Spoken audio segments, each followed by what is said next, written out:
Salut à tous les Anacalypsiens, bienvenue dans cette nouvelle vidéo d'Anacalypsie. Donc aujourd'hui, on va parler de l'Iron Survivor Challenge. Alors, on en parle 2 jours après parce que entre deux, il y a le level up qui est sorti. Et du coup, maintenant, je peux donner mon avis sur le show. Donc voilà, j'ai été récupérer les règles un peu sur un site anglais qui avait un peu, voilà, fait une liste des règles. Donc voilà, j'ai repris les règles, j'ai donné mon avis sur chacune des règles, j'ai rajouté un truc qui moi m'avait un peu dérangé, et du coup bah, on va pouvoir en parler tous ensemble maintenant. La première règle, c'est la durée du match. Donc un match qui dure 25 minutes. Dans un sens, je trouve que c'est plutôt une bonne idée, parce que 25 minutes, c'est pas trop long, comme un Royal Rumble par exemple qui dure hyper longtemps, les Wargames ça dure quand même très longtemps. Je trouve que 25 minutes c'est plutôt pas mal. Euh, Surtout si en soi le match il se passe pas bien, bah tu dis hop comme ça 25 minutes ça passe assez vite entre guillemets. Et si le match se passe bien, bah en soi ça passe un peu trop vite. Euh, En soi, la durée du match, moi je la trouve pas trop dérangeante. Je trouve que 25 minutes c'est pas mal pour une durée de match complète, surtout dans ce genre d'épreuve. On a vu que ça pouvait largement le faire pour marquer plusieurs points, donc c'est plutôt pas mal. Je le montrais peut-être à du 30 ou, ouais, 30 ou 40 minutes pour que tout le monde ait du temps de pouvoir marquer des points une fois que tout le monde est présent. Parce que tu te dis, les deux premiers qui arrivent, ils ont 25 minutes pour marquer des points, mais celui qui arrive en cinquième, lui, il a que 10 minutes pour marquer des points, donc il est plutôt désavantagé, quoi. Donc peut-être augmenter un peu le temps pour se dire que voilà, le dernier qui arrive, il a quand même 15 ou 20 minutes pour essayer de marquer des points, ou du moins autant que ceux qui ont eu le temps d'essayer d'en marquer avant. La règle suivante, c'est que deux stars commencent le match, puis trois arrivent à 5 minutes d'intervalle. La règle en soi, ça peut passer, euh, mais je trouve que ça dépend en fait des catcheurs avec lesquels tu fais commencer. Par exemple, avec le match féminin où on a eu Roxane Perez et Zoé Stark, euh, c'est un peu méchant comme je vais le dire, mais je me suis vraiment fait chier pendant le début, quoi. Ça enchaînait que du roll-up et de la soumission quasiment. Pendant 5 minutes, c'est très long. Quand t'as que des trucs qui te passionnent pas dans un ring pendant 5 minutes, bah tu te fais vite chier. Et moi, j'avoue que je me suis fait chier pendant les 5, même voire les 10 premières minutes du match. Et c'est très dommage parce que ce sont d'excellentes catcheuses et je suis pas censé m'ennuyer devant des gens que j'aime bien, quoi. Là où, contrairement enfin, Iron Survivor Challenge masculin, où en deux premiers on a pris Axiom et McDonough, et là où j'avoue que j'ai été pris dans le match directement. Enfin, vraiment, on avait du vrai match pendant les 5 premières minutes, tout se passait très bien. Euh, Comme je disais à un gars, enfin, des potes qui a aussi regardé le show, c'est que euh, euh, ils ont, chez les hommes, fait le choix de mettre en avant des rivalités ou des conflits qu'il pouvait y avoir avant le Iron Survivor Challenge. Notamment avec le fait là où on a une McDonough qui va beaucoup travailler la jambe de Axiom pendant les 5 premières minutes, qui fait une Reddit à leur match où il lui a pété la jambe entre guillemets, parce que bon, tu te remets pas d'un cassage de jambe en 3 semaines, enfin j'en doute. Euh, Là où chez les femmes, ben, on sait pas trop ce qu'ils ont voulu faire. Ils en ont pris deux au pif paf paf, Roxane et Zoé, et puis ils se sont dit allez hop, on va essayer de commencer avec ça.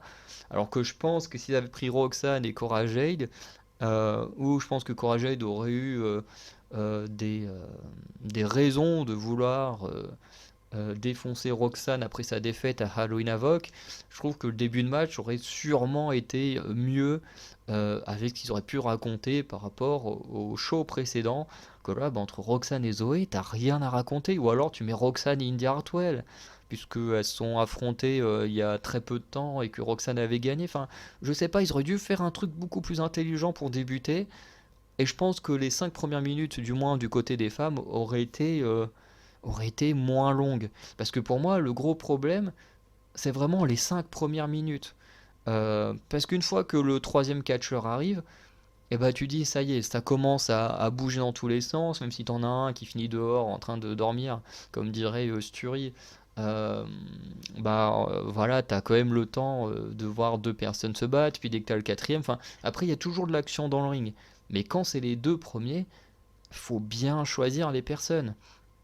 Et là, chez les femmes, c'était un très gros problème. Alors que pourtant, ils avaient clairement de quoi faire des bons matchings, surtout s'ils voulaient absolument faire gagner Roxane Perez, parce qu'on l'a vu tout le long du match, ils ont beaucoup focus Roxane, ça sentait qu'ils voulaient la faire gagner.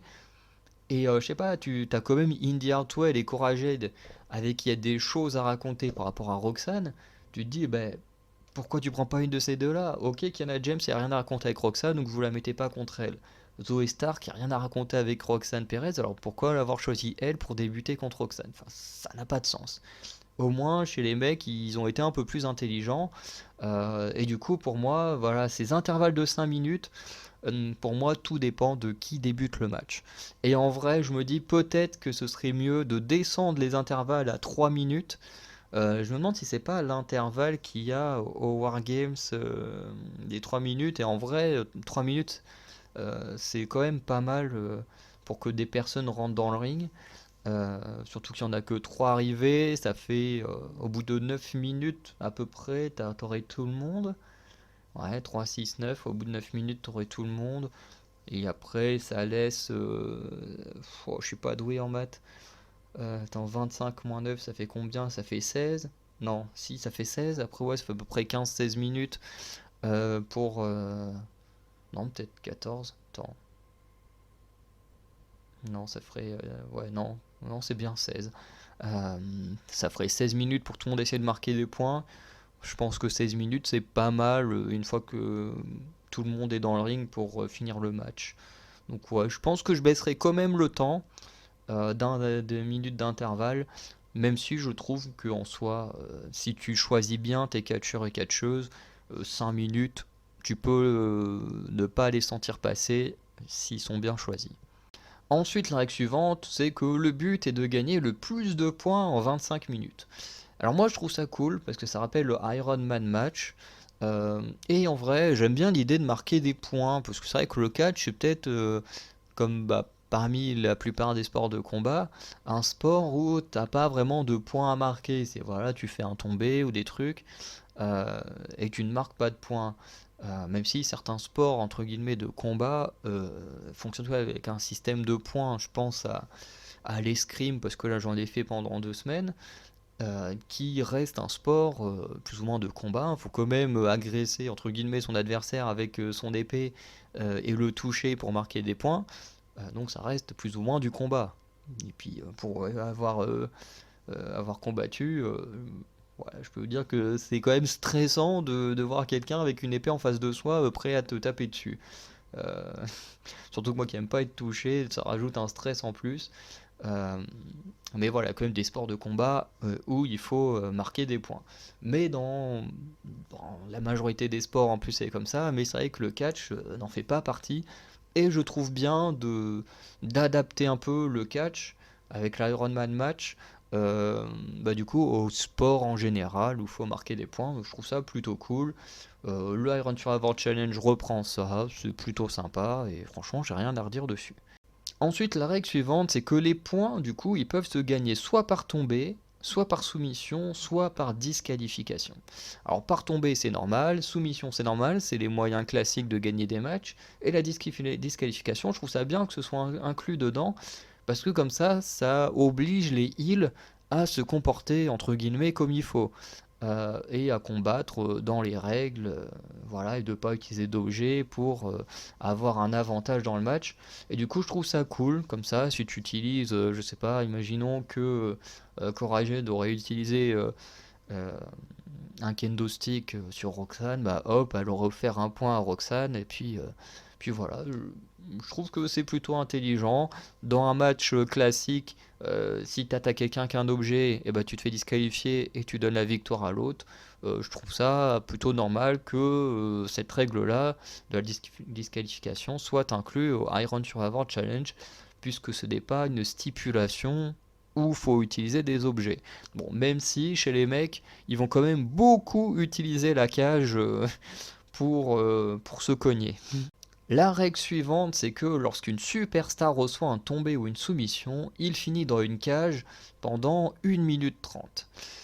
Et là, j'avoue que au début, je me demandais à quoi ça pouvait bien servir et je trouvais que l'idée de mettre quelqu'un qui s'est pris un tombé dans une cage, c'était un peu merdique. Parce que la personne, elle se prend un tombé, elle finit en cage pendant 1 minute 30, donc pendant 1 minute 30, elle peut pas continuer le match.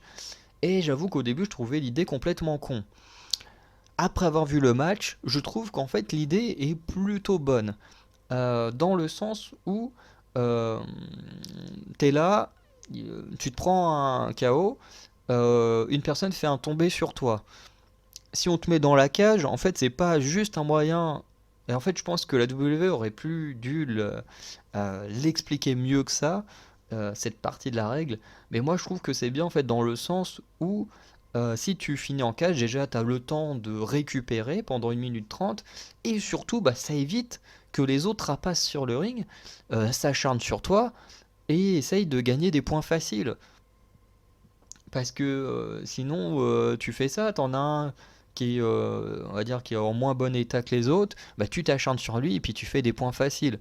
Et du coup, je trouve que du coup, la cage va du coup protéger bah, du coup, ces catcheurs ou catcheuses qui ont pris un pin ou une soumission, qui du coup, bah, en étant enfermés, peuvent déjà reprendre des forces, donc revenir en force dans le ring, et en même temps, bah, ça évite que les autres se fassent des points faciles. Donc finalement, je trouve que l'idée est pas mauvaise. Après 1 minute 30, ça fait peut-être beaucoup. euh, Ça fait quand même beaucoup, je trouve.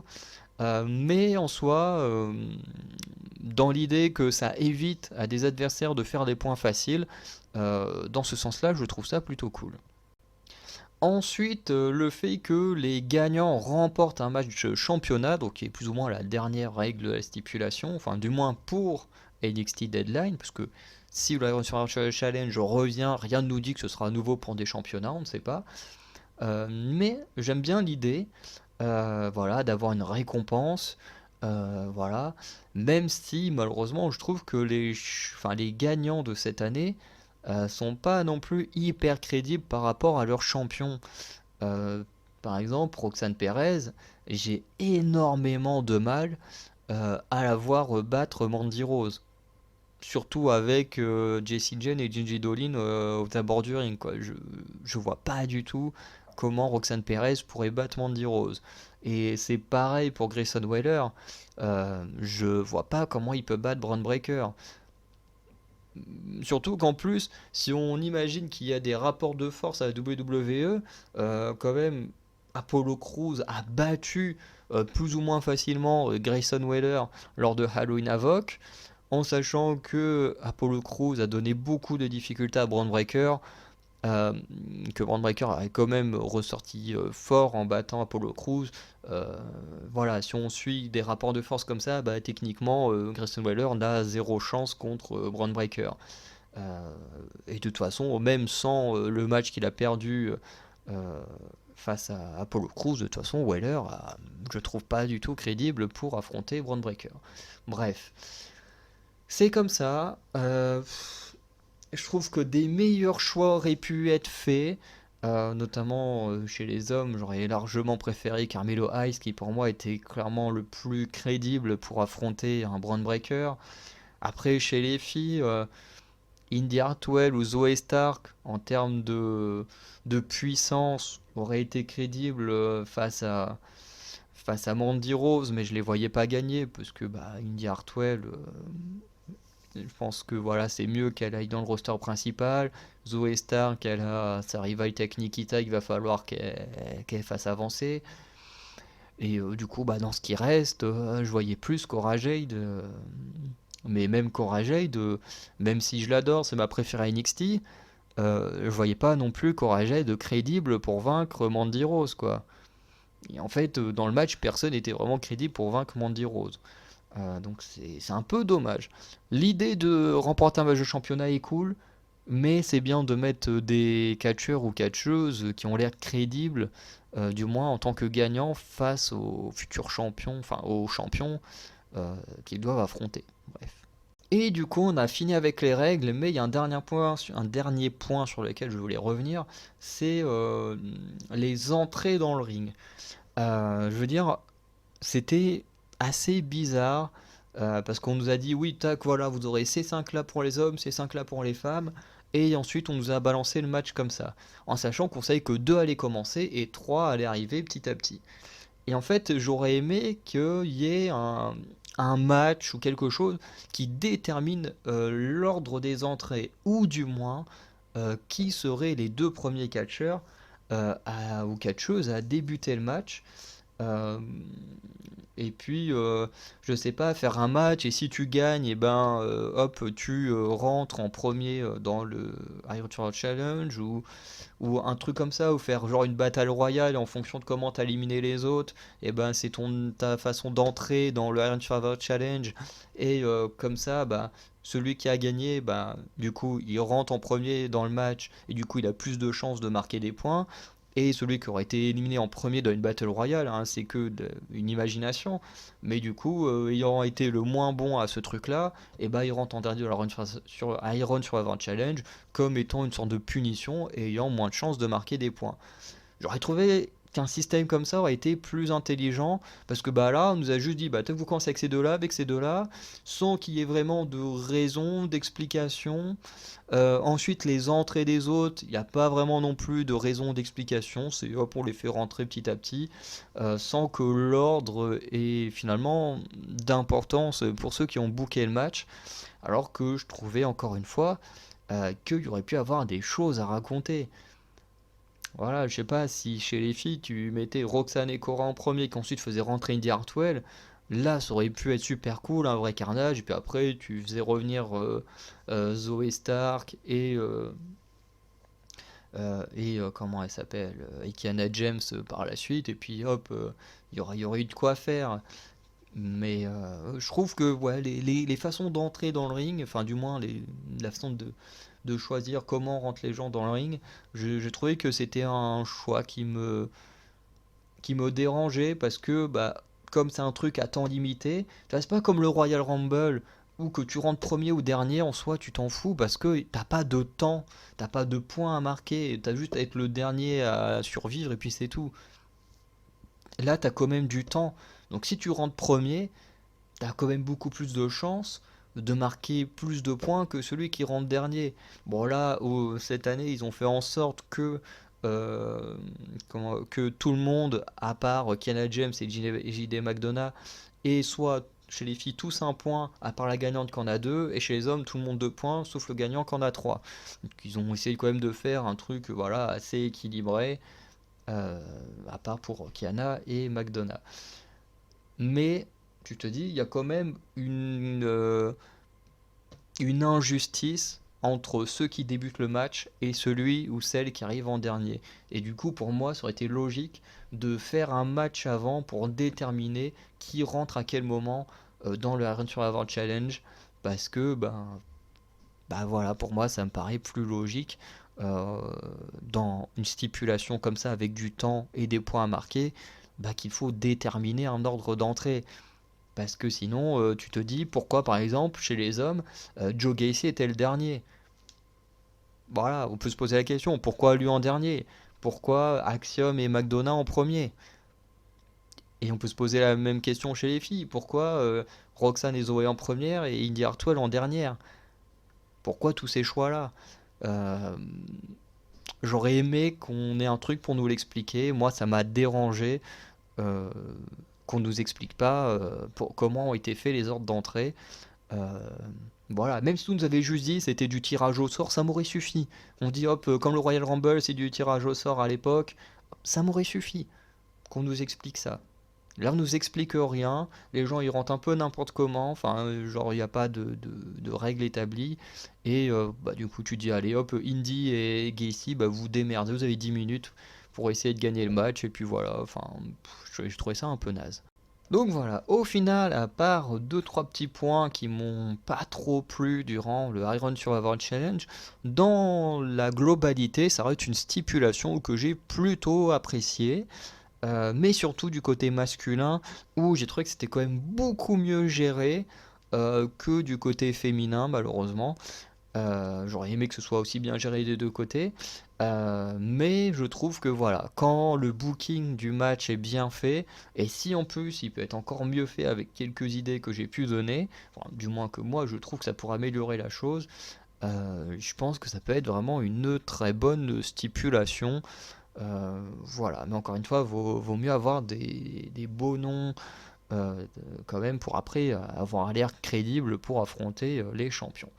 Bref, dites-moi ce que vous pensez maintenant qu'on a vraiment vu ce que donnait un Iron Survivor Challenge. Dites-moi ce que vous en avez pensé. Sinon, n'hésitez pas à aller voir les autres vidéos de la chaîne Anacalypse Wrestling. Et si vous voulez voir autre chose que du catch, n'hésitez pas à aller voir les autres vidéos d'Anacalypse. On a nos autres chaînes qui sont en description.